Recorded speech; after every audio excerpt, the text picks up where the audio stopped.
और दिल्ली ब्लास्ट में जिस i20 कार का इस्तेमाल हुआ वो कार एक मिस्ट्री बन चुकी है। इस कार को बीते करीब 2 साल में कई बार खरीदा और बेचा गया। ऐसे में इसे दिल्ली ब्लास्ट की सबसे अहम कड़ी माना जा रहा है। जांच एजेंसियां खरीद फरोख्त की पूरी ट्रेल को डिकोड करने की कोशिश कर रही हैं। इसकी कई कड़ियां सामने आ चुकी हैं, लेकिन कई अहम सवाल अब भी सुलझाए जाने बाकी हैं।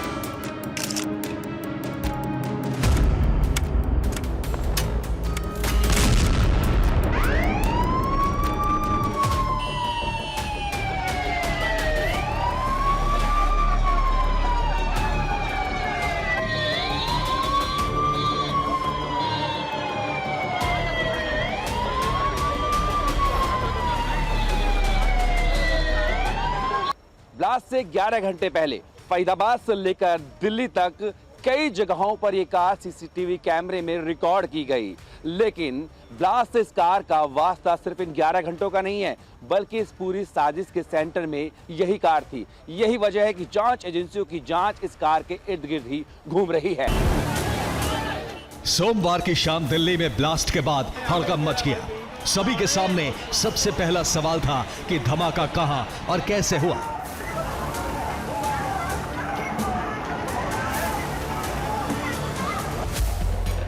जांच एजेंसियों ने तफ्तीश शुरू की। आसपास के सभी सीसीटीवी कैमरों को खंगालना शुरू किया। एक एक तस्वीर की जांच की गई और कुछ देर बाद सभी की सुई इस कार पर आकर ठहर गई, क्योंकि लाल किला मेट्रो स्टेशन के पास मौजूद इसी कार के पिछले हिस्से में विस्फोट हुआ था।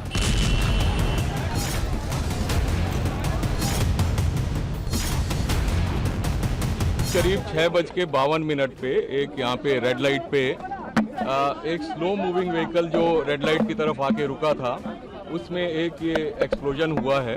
उस वक्त गाड़ी के अंदर जो पैसेंजर्स उसके अंदर ही थे और इस एक्सप्लोजन से जो है आसपास की गाड़ियों में भी क्षति हुई। जैसे ही इसकी खबर मिली, हम सारी एजेंसीज जो है Delhi police, FSL, NIA, NSG, उनकी टीम्स यहाँ पे आ चुकी हैं।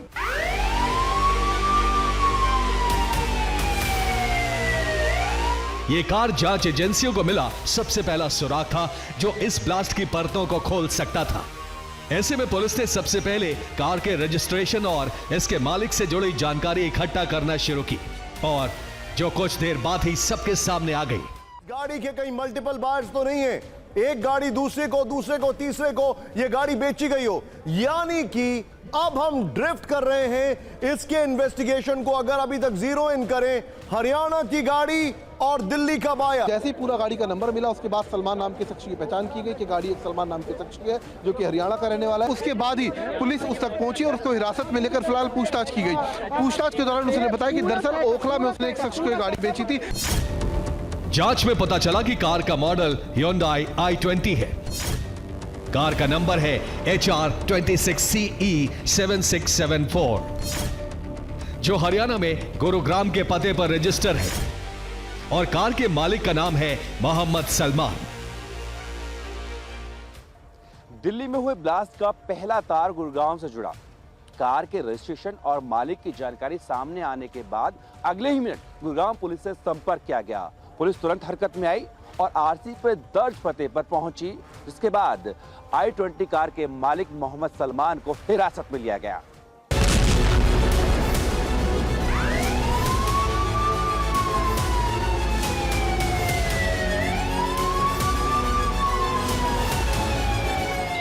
धमाके से फैली तबाही और कालिख के बीच पुलिस के लिए i20 कार ही सबसे पहला सुराग बन गई।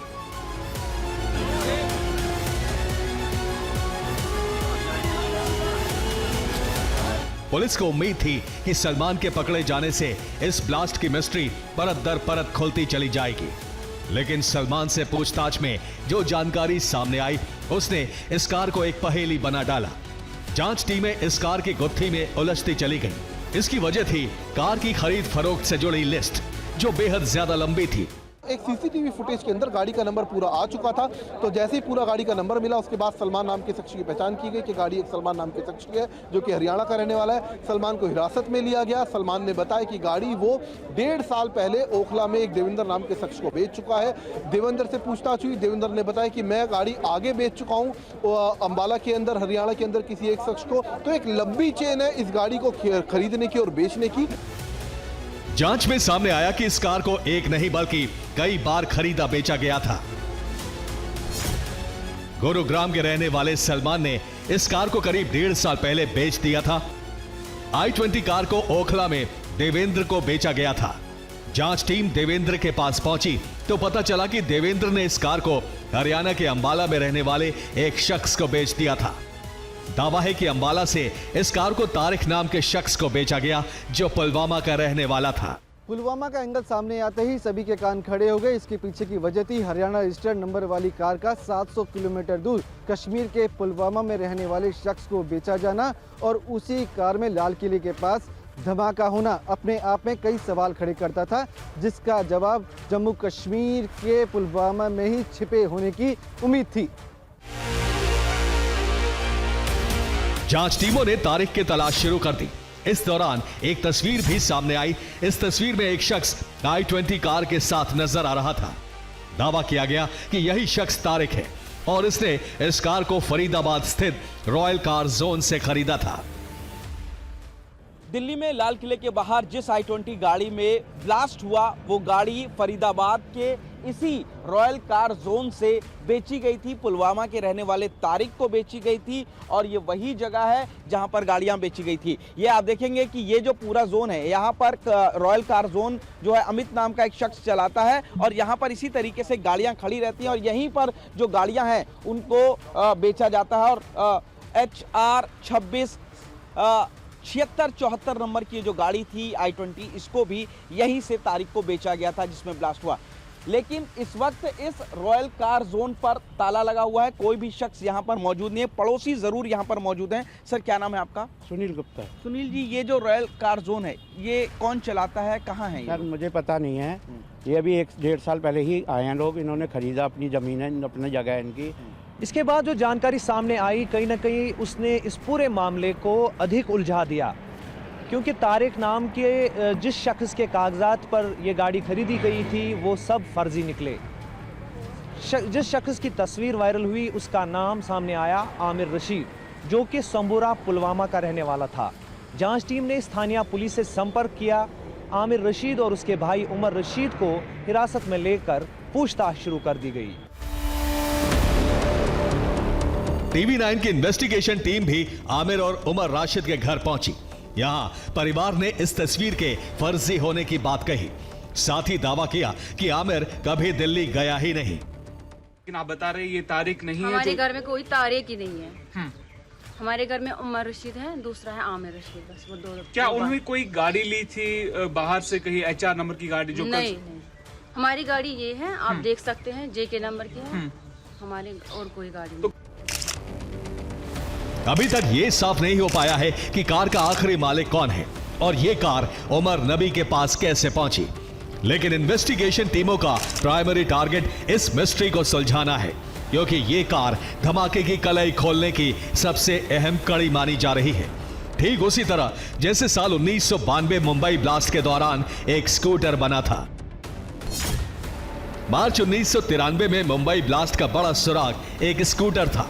यह स्कूटर ब्लास्ट के अगले दिन नया गांव क्रॉस रोड से मिला था। स्कूटर में कई किलो RDX भरा था, लेकिन किसी वजह से स्कूटर में ब्लास्ट नहीं हुआ। इसी स्कूटर की चाबी जांच टीम को वर्ली में घर से मिली, जो टाइगर मेमन का घर था। टाइगर मेमन ब्लास्ट के मास्टरमाइंड में से एक था। ऐसे में माना जा रहा है कि यह कार ब्लास्ट की अहम कड़ी तक पहुंचा सकती है, इसीलिए कार के आखिरी मालिक की तलाश जारी है।